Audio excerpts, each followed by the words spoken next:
네, 오늘 말씀의 제목은 거룩하신 소명으로 부르심입니다. 소명 그러면은 우리가 좀 이렇게 마음에 떠오르는 바가 있을 거예요. 그래서 지금 여기에 계신 우리 모든 성도님들 가운데 거의 99%는 살아온 날보다 살 날이 얼마 남지 않으신 그걸 거예요. 아마 이렇게 비교해 보면은 대부분 그래서 아마 죽음에 대해서 아무래도 이렇게 생각을 하고 계시는 비중이 좀 높으시리라 생각이 듭니다. 그런데 제가 어떻게 이제는 우연히 보게 됐는데 이 사람이 죽으면은 화장터로 들어가잖아요. 그래서 관과 함께 이렇게 관을 덮는 그 보자기 다 함께 이렇게 다 관으로 이렇게 다 화장터 안으로 불 속으로 들어가는데 남는 거는 다 이제 소멸되고 이 뼈가루, 이 뼈가 남는데 고작 적으면 한 1kg, 많으면 2kg가 남는다 그래요. 그러니까는 이 통뼈인 분들은 2kg가 나올 수 있겠지만은 대부분은 그 2kg 미만으로, 그러니까 아무리 이렇게 우리 이경주 목사님처럼 체격이 좋으셔도 2kg밖에 안 돼. 애기죠, 애기 2kg면은 예, 애기밖에 그런 밖에 안 나오는 것입니다. 네. 그런데 요즘은 이게 유골함에 담아서 봉안당으로 가는 방법도 많이 있긴 한데 이 스위스에서 어떤 회사에서 좀 이렇게 특이한 그 기술을 개발했더라고요. 뭐냐면은 이 사람의 뼈가 탄소라고 합니다. 그래가지고 그 뼈를 이렇게 확 이렇게 압축 이렇게 그렇게 해가지고 그걸 다이아몬드로 만든대요. 그래가지고 그거를 이제는 평생, 그러니까 봉안당을 안 가고 이제 집으로 가져오는 거예요. 그 다이아몬드가 돼가지고. 그래서 그렇게 해가지고 집에서 보관하는 분들도 계시다라고 하고 있어요.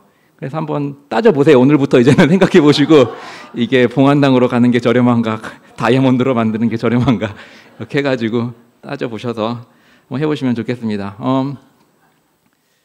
오늘 우리가 읽은 디모데후서는 사실 바울의 마지막 편지입니다. 그러니까 바울의 13권의 이 서신서가 있었는데 그 중에 마지막 서신서가 디모데후서예요.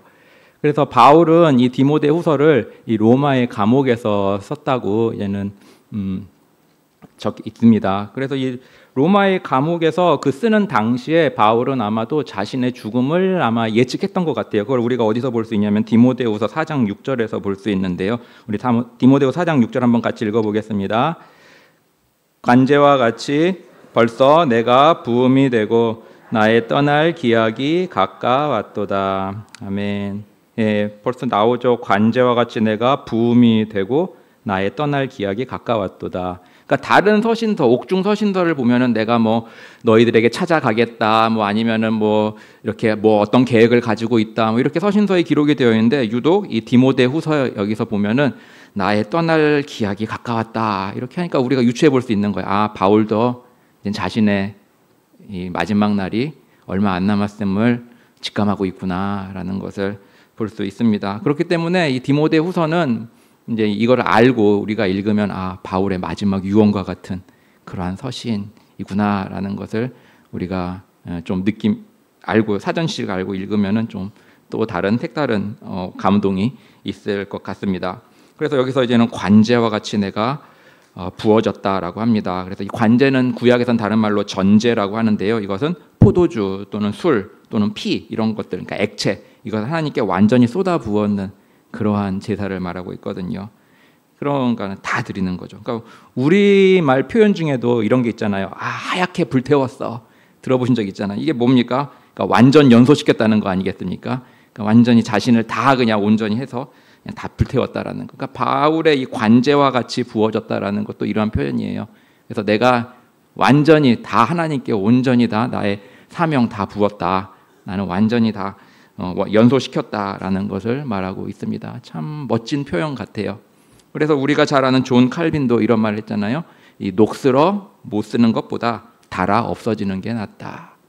예, 그래서 아마 인생의 지금 중반 넘어서 지금 이렇게 가고 있는 우리 모두에게는 아무래도 무엇이든지 인생과 또 죽음과의 관련된 말들은 많이 와 닿습니다. 그래서 하나님 앞에 도대체 내가 어떻게 살아가면 좋을까, 어떻게 살아가면 이 인생에 남은 이 여생을 하나님 앞에 잘 드려질 수 있을까라는 생각을 많이들 하고 계시리라 생각을 해요. 사실 이 바울은 뭐 파란만장한 삶입니다. 뭐 우리가 잘 알듯이 이 베냐민 지파 디아스포라, 그러니까 유대의 이 이스라엘 그 지역이 아니라 흩어졌잖아요.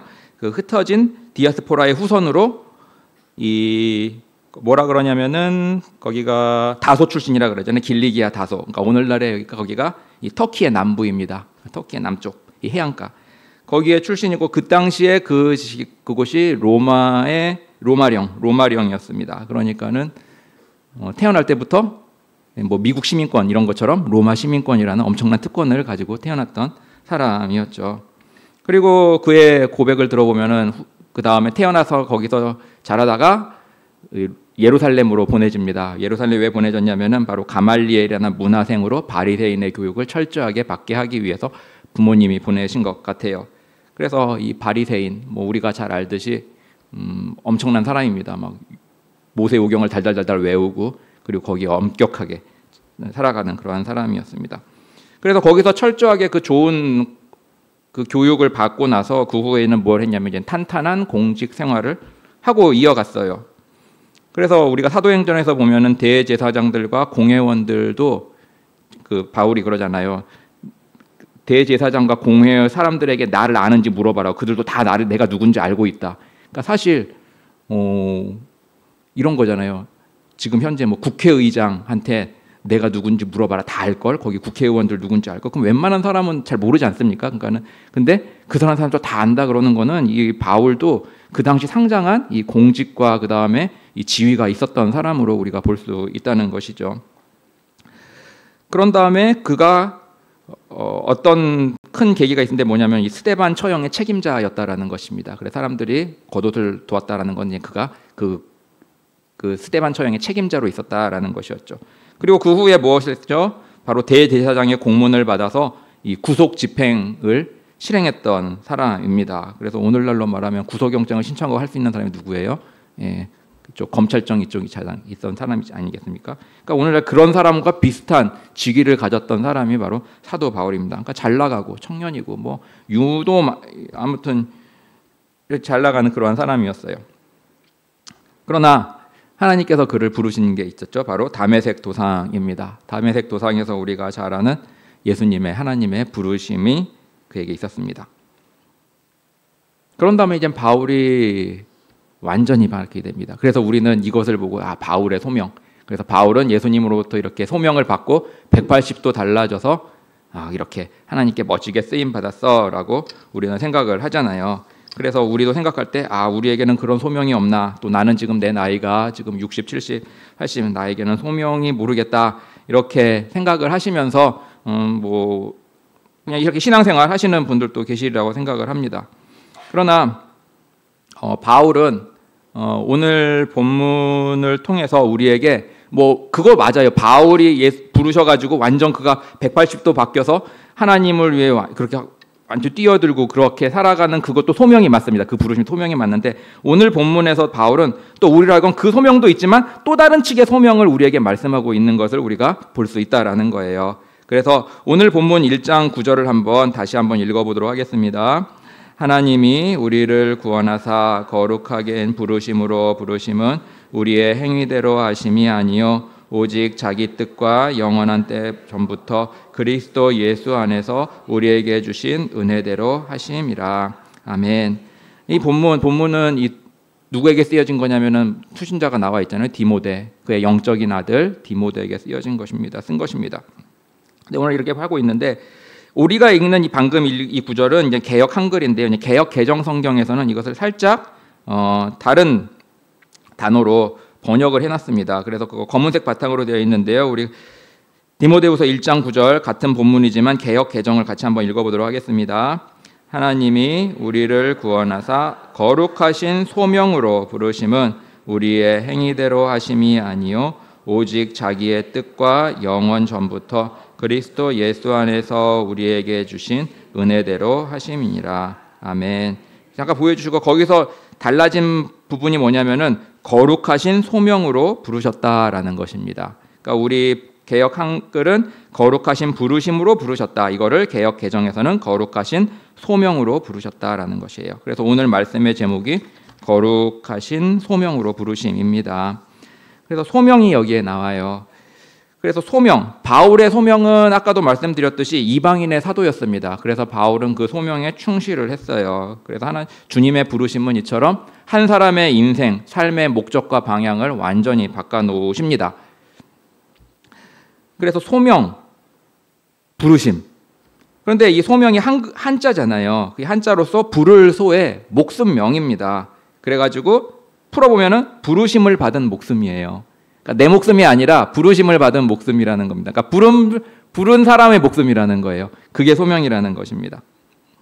성경에는 하나님의 부르심이 나옵니다.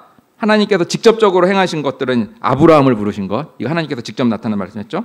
본토지척 아비집을 떠나라. 그다음 모세를 부르셨죠. 가시떨기 나무에서. 그래서 이스라엘을 구원하라 라고 해요. 그다음에 아론을 부르셨습니다. 대제사장으로. 그다음에 기드온을 부르셨어요. 어떻게 부르셨냐면은 천사가 나타나서 큰 용사여 라고 하면서 그를 부르셨다라는 겁니다. 그 다음에 다윗을 부르셨죠. 그 다음에 예레미야를 부르셨습니다. 그리고 신약에서는 천사가 찾아와 마리아를 부르셨죠. 그리고 또 예수님께서 직접 부르신 12사도들이 있습니다. 그렇게 이런 것들은 주로 이제는 하나님의 직접적인 소명을 받아서 부르심을 입은 거예요. 그리고 또 성령에 의해서 부르심을 받은 사람들이 이제 부살렐과 오홀리압, 이 성막의 장인들 아니었습니까? 성막을 짓는데 그렇게 성령의 충만함으로 부르심을 받기도 했습니다.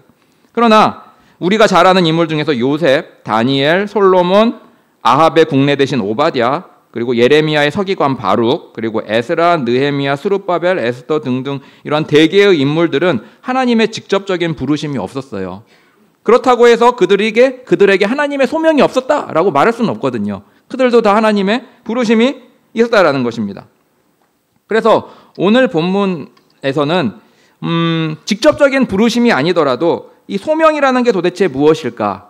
그러니까 물론 이것도 소명 맞습니다. 그러나 소명의 또 다른 측면도 우리가 볼 수 있다라는 거예요. 그래서 첫 번째는 뭐냐면 소명은 우리로 말미암은 게 아니라 하나님으로 말미암았다라고 오늘 본문은 말씀하고 있어요. 오늘 본문은 구원과 소명 모두가 하나님으로부터 기인한다라고 말씀하고 있습니다.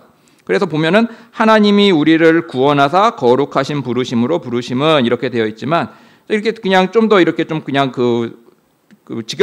직역으로 보면은 하나님께서 부르시고 하나님께서 구원하시고 부르셨다. 그러니까 동시에. 그래서 우리 다 여기서 볼 수 있는 건 구원받은 사람은 또한 동시에 소명을 받았다라는 거예요. 그러니까 우리가 소명해가지고 사도 바울과 같은 그런 직업적 소명 이런 게 아니라 모든 구원받은 사람들에게는 하나님이 구원함과 동시에 소명을 주셨다라는 것입니다. 그러면서 하나님께서 보면은 우리 목사님께서도 많이 말씀하셨는데 이게 현재 완료거든요. 하나님께서 우리를 구원하시고도 현재 완료, 그리고 하나님이 부르신 것도 현재 완료예요. 그러니까 현재 완료가 말해요. 과거에서부터 지금까지 계속 이어져 오는 거잖아요. 하나님께서 구원하시고 동시에 또 계속 부르시고 계시고 이렇다라는 것입니다. 그래서 구원과 소명은 동전의 양면과 같아요. 그래서 구원받는다는 소명이 없어 이게 아니라는 겁니다. 그러니까 구원받았다, 하나님의 자녀다, 그럼 분명히 그 안에 소명이 같이 있다라는 겁니다. 이것이 바로 우리가 받은 소명이라는 거예요. 그리고 두 번째는 우리의 소명에는 하나님의 목적이 있다라는 것입니다. 그래서 우리말 성경에는 오직 자기의 뜻과 이렇게 해서 하나님께서 자기의 뜻과 영원한 때부 전부터 그리스도 예수 안에서 이렇게 하시잖아요. 근데 이 오직 자기의 뜻과라는 것이 이게 직역으로 해보면은 하나님 자신의 목적으로라는 거야. 그러니까 하나님의 목적이 목적으로 이렇게 그냥 바로 가는 게 아니라 하나님 자신의 목적, 그러니까 강조된 거죠. 누구의 목적? 하나님의 목적. 하나님의 목적, 자신의 목적으로 우리에게 소명을 주셨다. 그러니까 소명이 있다라는 것입니다. 그래서 우리가 잘 아는 한때 엄청 베스트셀러가 된 책이 있잖아요. 목적이 이끄는 삶. 목적이 이끄는 삶의 그 내용이 뭐예요? 하나님께서 우리 각자에게 뜻하신 목적이 있다라는 것이잖아요. 하나님이 우리 각자에게 뜻하신 목적이 있고 그리고 그 뜻하신 목적대로 우리를 이끌어 가신다라는 내용이 거기에 있지 않습니까? 그래요. 그래서 바울은 오늘 본문에서 이렇게 말하는 거예요. 소명은 하나님의 목적과 은혜 때문에 우리에게 주어진 것이다라고 하는 것입니다. 그래서 첫 번째, 소명은 구원받은 사람에게는 무조건 다 있다. 동전의 양면과 같이 다 있습니다. 그리고 소명에는 하나님의 친히 목적이 있다. 우리 각자에 대한 목적이 있으시다라는 겁니다. 그래서 이 오늘 본문에 거룩하신 소명이라고 되어 있는데, 이것을 이제는 외국어 성경, 그러니까 영어 성경을 보면은 여기서 뭐라고 하냐면은, 뭐 아시는 분 다 아시는 단어예요. 그래서 말하겠습니다. 홀리 라이프라고 하고 있습니다. 홀리 라이프. 홀리 거룩한, 라이프 삶. 그죠? 거룩한 삶. 그러니까 거룩하신 소명으로 부르셨다는 걸 거룩하신 삶으로 부르셨다라는 거예요. 그러면 이제는 다 나왔네요. 소명이란 뭐예요? 거룩한 삶이라는 거예요. 거룩한 삶. 하나님이 목적하신 거룩한 삶이라는 것입니다. 그래서 하나님께서 우리를 구원받은 사람에게 무엇으로 부르셨냐? 성화를 위해서 부르신 것입니다. 성화를 위해서. 그래서 우리가 잘 알지 않습니까? 창조, 타락, 구속, 성화, 영화. 그래서 창조, 타락, 구속, 우리 구속 됐잖아. 이제 우리는 무슨 단계예요? 성화의 단계예요. 그래서 구원받은 하나님의 자녀들은 무조건 밟아 나가는 것이 성화의 단계라는 것입니다. 그렇기 때문에 구원과 소명은 동전의 양면같이 떨어질 수 없어요. 왜냐? 구원받았으니까 당연히 성화의 과정을 밟아 나가야죠. 그래서 이것입니다. 그래서 참 그리스도인들이라면 무조건 주어지는 단계가 성화이고, 이것은 우리가 이 세상을 끝나는 날까지 지속된다라는 것입니다. 그래서 우리의 소명도 끝까지 가는 거예요. 언제까지? 우리의 생이 끝나는 날까지. 그래서 빌립보서 2장 12절에 우리가 잘 아는 말씀, 두렵고 떨림으로 너희 구원을 이루라 라고 하고 있습니다. 그래서 구원받은 이가 거룩히 살아가야 한다. 구원받은 사람은 거룩한 삶으로 살아가야 함을 바울은 말씀하고 있는 거예요. 여러분, 우리가 잘 알죠. 거룩은 구별되다라는 뜻이 있습니다. 이렇게 똑같은 핸드폰이 있더라도, 뭐 여러 개 똑같은 핸드폰 이렇게 있더라도 자기 거는 구별되어 있어요. 뭐 내 것이니까 이렇게 딱 구별되어 있습니다. 아무리 똑같더라도. 그런데 이 거룩이라는 건 이 구별보다 좀 더 깊은 의미가 있습니다. 바로 하나님께 바쳐짐으로 구별되었다라는 거예요. 그래서 거룩함에 있어서는 소유권자가 하나님이신 거예요. 하나님. 그러니까 거룩이라는 이 단어를 쓸 때 그 소유권자는 하나님이시라는 겁니다. 그래서 거룩을 다른 말로 뭐라고 하냐면 구별되다고 하지만 좀 더 구체적으로 하면 성별된, 이게 좀 더 와닿죠. 성별된, 거룩할 성에 나눌 별이거든요. 그러니까 거룩하게 나눠진 거예요. 이렇게 있지만 이건 거룩하게 나눠서 이렇게. 그래서 성별된다. 그래서 이 교회의 모든 것들도 다 성별된 거 아니겠습니까? 같은 피아노 아니면 같은 뭐 악기들이라고 해도 저기 단란주점에 있는 드럼이나 여기에 드럼에 똑같다 달라요. 이건 성별된 거예요. 그렇기 때문에 이거는 구별됐다, 성별됐다라고 하시나요? 그렇습니다. 그래서 그래요. 똑같은 칼이라도 그것이 누구의 소유냐에 따라서 그 칼이 훌륭한 요리를 만들어내는 도구가 되기도 하고, 또는 그게 다른 사람, 어떤 좀 이상한 사람에게 해서 유혈 사태를 일으키는 도구가 되기도 한다는 것입니다. 그래서 우리의 이 구별, 성별은 바로 하나님께 바쳐진 그로 말미암은 우리의 구별이 된다라는 것입니다. 그래서 이 영국의 기독교 사상가였던 이블린 언더힐이라는 분이 이렇게 말했어요. 한번 들어보세요. 우리 모두는 각각의 삶으로 부름을 받는다. 그것이 어떤 일인지는 중요하지 않다. 단지 그 일에 소명의 의미를 부여함으로 그것을 성화할 수 있다면 말이다. 소명을 따라 살 때 그 어느 것도 하나님의 눈에 천하고 가치 없는 것은 없으며, 소명을 따라 사는 삶 그 자체가 진정 귀하고 극히 중요한 것이다. 네, 이렇게 말하고 있어요. 그래서 우리는 다 각각의 삶이 있습니다. 각각의 삶이 있어요. 근데 그것도 하나님께서 부르신 것입니다. 각각의 삶으로. 근데 그것들이 어떠한 일인지는 중요하지 않아요. 그것이 뭐 부엌대기든 아니면은 뭐 청소든 아니면은 뭐 노동이건 중요하지 않아요. 단지 그 부르시면 거기에 소명의 의미를 부여함으로 그것을 성화할 수 있다는 것. 성화. 거룩하게 만들어 나가는 것입니다. 그래서 그렇게 거룩한 소명, 거룩함을 이루어 나가며 살 때 그 어느 것 하나도 하나님의 눈에 천하고 가치 없는 것은 없으며, 소명을 따라 사는 그 삶 자체가 하나님의 눈에 진정 귀하고 극히 중요한 것이다라고 하고 있어요. 그래서 이거의 대표적인 예가 바로 그리스도를 본받아의 저자인 토마스 아켄피스가 될 수 있다고 생각합니다. 그는 처음에는 이 평수도사로 시작했습니다. 평수도사로 시작해서 이 주방에서 뭐 감자나 깎거나 아니면은 뭐 설거지나 하거나 아니면은 뭐 요리를 하거나 뭐 이러한 거였어요. 근데 그는 그러한 일상적인 허드렛 일을 하면서도 성화의 삶을 살았던 대표적인 인물입니다. 그러니까 그것을 자기의 그 삶을 다른 사람들이 봤을 때는 그냥 보잘것없는 허드렛 일이나 하고 있네 이런 게 있지만 그는 그러한 삶 자체에서도 하나님과 동행하는 삶, 또 그 자신의 내면으로부터 또 하나님 거룩한 삶을 추구하는 그러한 것들을 살았다라는 거예요. 그래서 소명을 따른다라는 것은 하나님의 목적하신 바, 왜냐하면 우리 각자에게 목적하신 바가 다 있지 않습니까? 그래서 소명을 따른다는 것은 하나님의 목적하신 바를 따른다라고 할 수 있습니다. 그래서 왜 그래요? 우리는 이미 소명, 부를 쏘 목숨명, 부르심을 받은 목숨이니까, 우리의 목숨이 아니라 불러주신 자의 목숨이니까 우리를 부르신 그분의 목적하심을 따라 살아가는 것, 이게 바로 소명을 따라 살아가는 것입니다. 그런데 하나님께서 우리를 이렇게 우리에게 목적하신 바가 있잖아요. 그것은 바로 무엇이냐? 데살로니가전서 4장 7절에서 이렇게 말하고 있습니다. 같이 한번 읽어보겠습니다. 하나님이 우리를 부르심은 부정케 하심이 아니요 거룩해 하심이니. 아멘. 왜 부르셨대요? 거룩해 하시기 위해서 부르셨다라고 말씀하고 있어요. 그러니까 거룩, 구별된, 성별된 삶을 살아가라 하고 부르셨다라는 것입니다. 그래서도 여기서도 보면은 이 영어 성경에서도 뭐냐면은 거룩한 삶을 살기 위해 부르셨다라고 이렇게 그냥 직접적으로 번역을 하고 있어요. 베드로전서 3장 9절을 한번 같이 읽어보겠습니다. 시작. 악을 악으로 욕을 욕으로 갚지 말고 도리어 복을 빌라. 이를 위하여 너희가 부르심을 입었으니 이는 복을 유업으로 받게 하려 하심이라. 아멘. 쉬운 말씀이 아니죠. 악을 악으로 갚지 말고 욕을 욕으로 갚지 말고 도리어 복을 빌어주라. 근데 이를 위하여 너희가 부르심을 입었다라고 말하고 있어요. 근데 이를 위하여 부르심을 입었으니 하나님의 약속 있죠. 복을 유업으로 받게 하려 하심이라 라고 했습니다.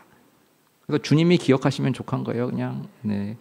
그래서 우리는 하나님의 자녀이기에 이 말씀이 쉬운 말씀은 아니지만 실천하시기 위해 노력하고 계시리라 믿어요.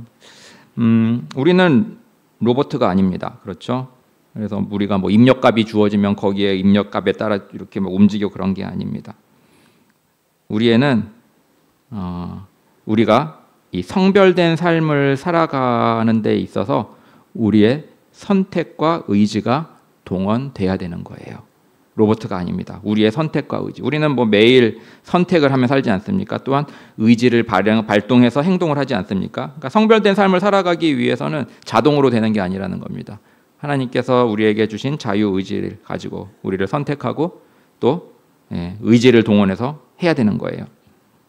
그래서 성경에 보면은 하나님께서 말씀하셨잖아요. 명령하십니다. 안식일에는 만나를 거두러 나가지 말아라. 명령하셨어요. 입력값이 주어졌지만 우린 로봇가 아니기 때문에 보면 어떤 사람들은 거기에 순종하고 자발적으로, 어떤 사람들은 그런 게 어디서 하고 나가서 하나님의 화를 자초하지 않습니까? 또 이 광야에서 노뱀을 봐라라고 명령이 주어졌어요. 그렇지만 누구는 순종해서 살고 누구는 불순종해서 죽고, 그 책임은 누구예요? 본인에게 있잖아요. 그래서 성경에는 수많은 명령과 권면이 있습니다. 이게 왜 있을까요? 바로 우리가 로봇가 아니라는 거예요. 그것을 듣고 받고 하나님께서 그렇게 행하도록 그렇게 살아가는 게 하나님께서 우리 하나님의 자녀들에게 뜻하신 목적이라는 겁니다. 그래서 그 수많은 성경의 명령들과 권면은 하나님께서 하나님의 자녀들에게 목적하신 목적이라는 것을 볼 수 있다라는 거예요. 이 책 제목이 소명입니다. 이 소명이라는 책의 저자 오스 기니스라는 분이 있어요. 그분이 이렇게 말합니다. 세상은 너가 하는 일이 곧 너라고 말하지만 소명은 너가 누구인지를 알아 그 일을 하라고 말한다. 그렇죠. 우리가 근데 사실 이래요. 세상에서 자기 소개할 때 뭐 해요? 자기 소개할 때 자기 직업을 주로 말하지 않습니까? 사업합니다. 아니면은 뭐 직장 다니고 있습니다. 아니면은 뭐 뭐 가르치는 일을 하고 있습니다. 그러니까 세상은 우리도 좀 그렇잖아요. 그러니까 세상은 너가 하는 일이 곧 너라고 말하지만 그러나 소명은 뭐냐면 너가 누구인지를 알아 그 일을 하라라고 말하는 게 소명이라는 거예요. 그럼 우리는 누구입니까? 네, 우리 아이디라고 하죠. 아이디 또는 아이덴티티.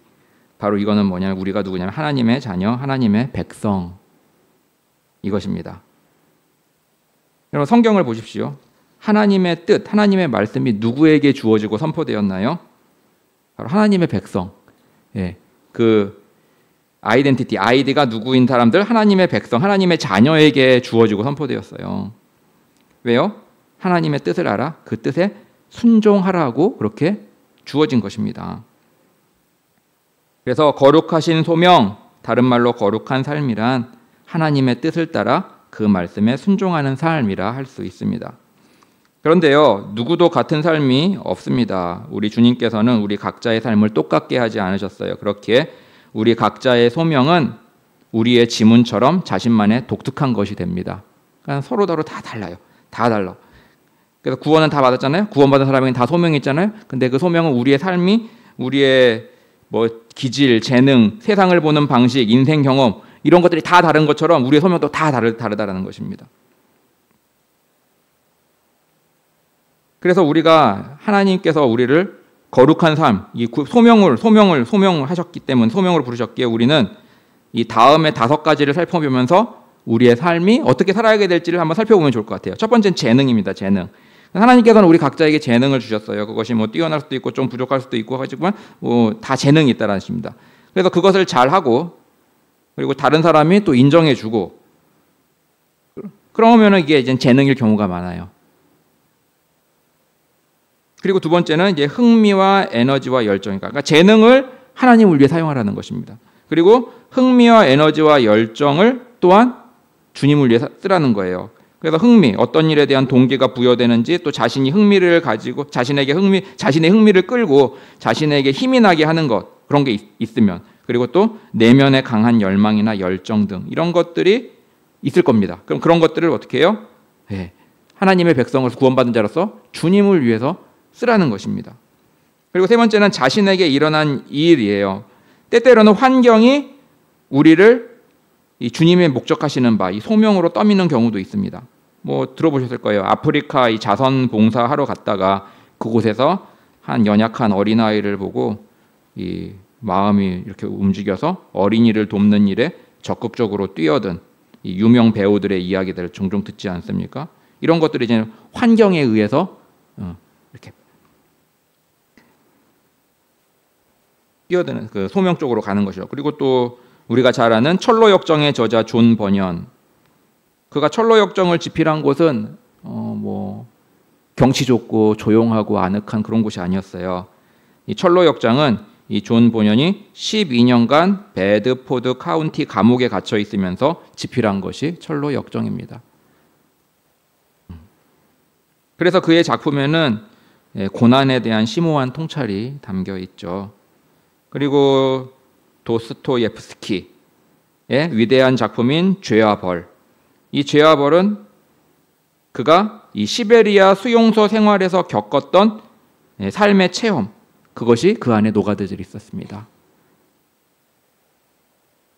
그리고 또 모세의 어머니 요게벳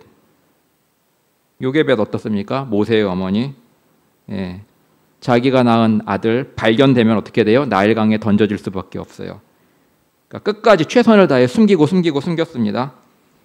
그런데 3개월이 지나니까는 이제는 애 목소리도 커지고 그러니까 도저히 할 수가 없었어요. 그래서 마지막 수단으로 뭘 했죠? 갈대 상자에 넣어서 모세를 띄워 보냅니다. 그런데 그게 어떻게 됐어요? 하나님의 손에 붙잡힌 바 되어 아기도 살고 그렇게 훌륭하게 자라지 않습니까? 그래요. 그리고 우리가 잘 아는 종교개혁자 존 칼빈, 그가 종교개혁을 그렇게 잘 일으킬 수 있었던 그 발단이 뭐냐면은 바로 그의 친구 윌리엄 파렐이라는 사람이 칼빈에게 찾아와서 좀 스위스 제네바의 개혁을 도와달라라는 부탁에 응답함으로 시작이 된 겁니다. 그래요. 그러니까 이처럼 자신에게 일어나는 환경이라든지 아니면은 주변 사람들의 뭐 부탁 아니면은 이러한 처지 이런 것들이 또한 우리를 하나님의 뜻을 이루는 또 삶을 살아가는데 이끌어 간다라는 것입니다. 그다음 네 번째는 공동체의 참여입니다. 그러니까 소명이 공동체와 동떨어져서 발견되는 경우는 매우 드물다고 해요. 그러니까 우리의 은사를 평가해주고 또 우리의 꿈을 들어주고 또 우리의 생각에 도전을 던져주고 또 우리의 계획을 격려하거나 또한 그것이 또 안 좋다면 말릴 수 있는 그러한 공동체, 그것이 가족이어도 되고 동료이도 되고 친구들도 되고 아니면 교회의 성도들도 되고, 그러니까 이런 것들이 바로 우리의 자신의 장단점을 인식하도록 도와주며 내가 누구인지 또 내가 할 일이 무엇인지 분별하도록 도와준다는 것입니다. 그래서 그 공동체 안에서 또한 우리의 삶이 주님을 위한 삶으로 이렇게 나아갈 수 있도록 해준다라는 것입니다. 그래서 엘리자베스 엘리엇이라는 선교사는 이렇게 말씀했어요. 신앙 공동체의 충고야말로 하나님이 우리를 인도하시고 소명을 분별하도록 돕는 데 사용하시는 당연한 방편 중 하나이다. 그러니까 우리 교회 공동체가 신앙의 공동체 아니겠습니까? 아니면 소그룹도 되고 아니면은 뭐 목장도 되고, 거기에서 이렇게 신앙의 충고야말로 하나님이 우리를 인도하시고 소명을 분별하도록 돕는 데 사용하시는 방편이라고 말하고 있습니다. 그래서 우리는 또한 이 연장자분들의 충고를 주의 깊게 들 필요가 있어요. 그러니까 그저가 한 겁니다. 특히 나보다 한참 연장자분들의 충고가 내게 도움이 되었다. 그들은 내가 보지 못하는 것을 본다. 내가 가보지 못한 곳을 가보았다. 그들은 내가 가질 수 없는 시각을 가지고 있다. 그래요. 그래서 믿음의 공동체 안에서도 특히 신앙의 연륜이 있는 그러한 분들의 조언도 굉장히 유익이 되다라고 말하고 있습니다. 그다음에 다섯 번째는 기쁨의 신호. 그러니까 뭐냐면은 어떤 일을 할 때 기쁨이 되는 게 있습니다. 사람마다 달라요. 어떤 분은 남들이 볼 때 힘들 텐데, 그런데 그분은 힘들긴 하지만 기쁨이 있어요. 그런 게 있지 않습니까? 그러니까 그런 것들은 다 하나님께서 자신에게 목접하신 바에 부합됐다는 것을 그 기쁨을 통해서 하나님께서 나타내 보이시는 거거든요. 그래서 하나님의 일을 나라를 위해 하고 있는 그때 그러한 기쁨, 하나님께서 주시는 기쁨이 찾아온다는 거예요. 그러니까 그러한 기쁨을 가지고 하는 것, 그렇게 나아가는 것, 그런 것들이 다 우리로 하여금 하나님을 위한 거룩한 삶에 도움이 된다라는 것을 우리에게 말씀하고 있습니다. 우리는 우리를 구원하시고 또한 거룩한 삶으로 부르신 분이 우리 주님이심을 기억해야 합니다.